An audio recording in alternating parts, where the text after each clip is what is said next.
Today we're going to be turning these scrappy bits of oak, I think they're all oak, into my first cutting board. So the first job to do was to get all the timber prepared with my new planer and thicknesser. I'll have a detailed setup and first impressions video very shortly for this. So I planed or jointed, depending on where we are in the world, 2 edges of all the timber that I was going to use. Then I sent them through the thicknesser. Now I didn't bring them all to the same width, height, thickness, depending on how you look at it straight away, as I've been having some teething troubles with the thicknesser part of my new machine, which will be more details about in the video, but it has since been sorted and it was a very simple fix.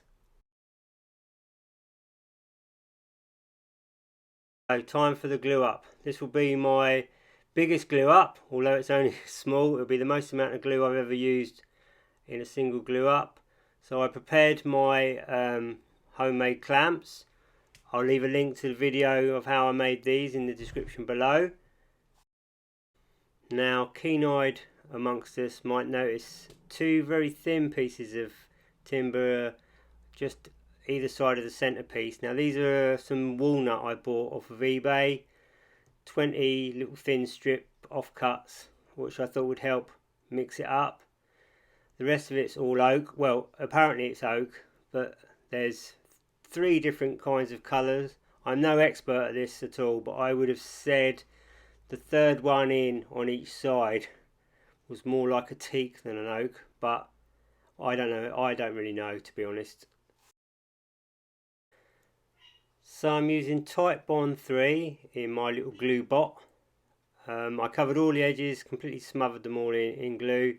You could probably also notice I put some cling film around my clamps to ensure that the board doesn't stick to the clamps. And obviously I made the mistake that I'm sure I'm not the first, where I glued up one too many, so the end piece ended up with glue on, which I then had to wipe off. So I popped a bit more cling film around the last packer just to make sure that we didn't stick the board to the packer. I did my 2 sash clamps and then I tightened up the folding wedges on the homemade clamp to make sure it was all nice and tight. Cleaned out as much of the glue squeeze as I could before adding the top parts of my homemade clamp to make sure it kept it all nice and flat, so we was going to have no bows hopefully. Then I added all the rest of my clamps that I own, just to be sure. So the next day I came in and removed all the clamps, and happy days, glued together lovely and perfectly flat. So very, very pleased, especially after the disaster of my glue up on the Murphy's bar that I'd made for anyone who'd seen that video.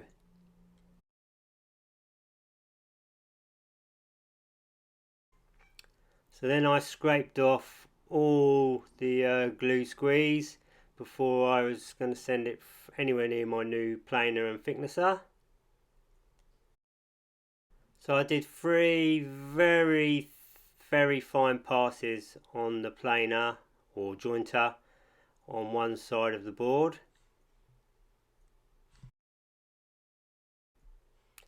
Then I sent it through the thicknesser, which is working lovely now after the very small issue I had.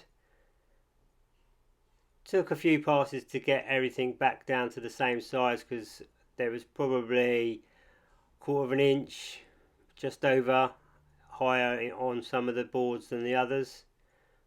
But overall super pleased with my new jointer and planer.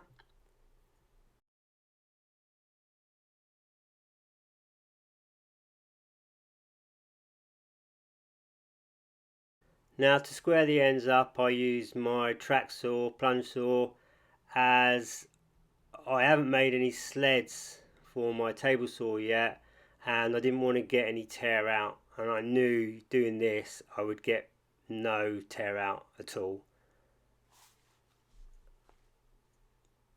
So just cut both sides, no dramas at all.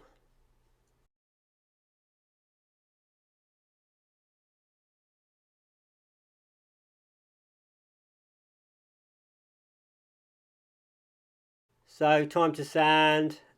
Now it was already quite smooth after coming through the jointer, so it didn't take very long at all. I just went up through the grits.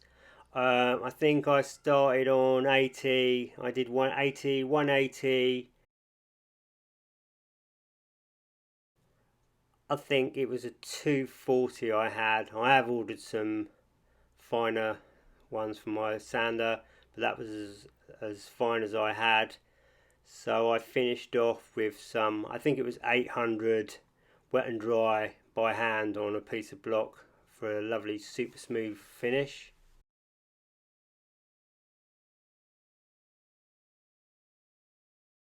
So I couldn't decide whether I was going to mitre the bottom of the board on the table saw to be able to pick it up, or put a router joint in the centre of the ends or just on the bottom. So I decided, as it was my first board, I would just go with the easy option.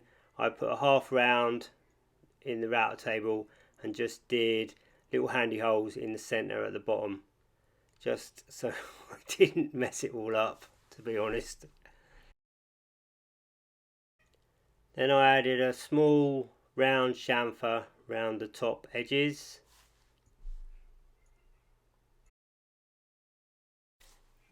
Now off camera I took the board into the kitchen and wetted it all up to get the fibres to stand up.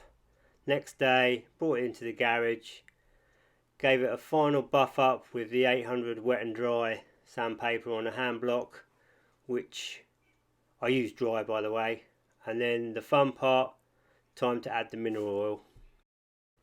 I chose this Brandon bespoke mineral oil, food safe, from checking the reviews on Amazon, and it had thousands of very positive reviews, so I decided to go with this. I'll leave a link for that in the description. But as you can see, the board came up absolutely beautiful. So I don't know if you can see what I mean regarding the third piece in on each side. Definitely doesn't quite seem like oak, but hey, I don't know. All I know is I think the board looks lovely and I'm super pleased. So if you enjoyed this video, found it helpful or interesting in any way, please do me a big favour and hit that like and subscribe button. I really would appreciate it. And I'll see you in the next one.